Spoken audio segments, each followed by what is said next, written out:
o'zi hamma ayol orzusida o'ziga qarab, chiroyli kosmetika ishlatib, yaxshi hid qilish. Bunaqa masalada eng asosiy rolni uxudagi kosmetika rol o'ynaydi. Yana bitta narsani bilaman, qanchalik yuzingiz tekis va toza bo'lsa, 5 minut tonalka ham yuzingizga zo'r yotadi. Bu masalada sizga yaxshi очищение kerak bo'ladi.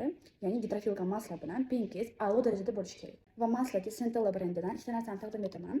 Gidrofilka masla bilan penkasi. Agar meni banamda shu gidrofilka masla tursa, men juda ham xursand bo'laman. Nimaga? Chunki yuzimni juda ashyo chiqib beradi bu. Eng muhimi, yuziga hech narsa toshirmaydi. Hech qanaqa nojo'ya ta'siri ham yo'q buni. Va bu penkasi shunaqa udobniy, ustalari sirli, shunaqa asalchi. Именно mana shu penka shunaqa zo'r yuzimni ashyo chiqib beradi. Bundan keyin qanaqadir yuzim silliq bo'lib qoladi-da, bitta krem surganingizdan keyin yuzingiz bilan nafas oladi.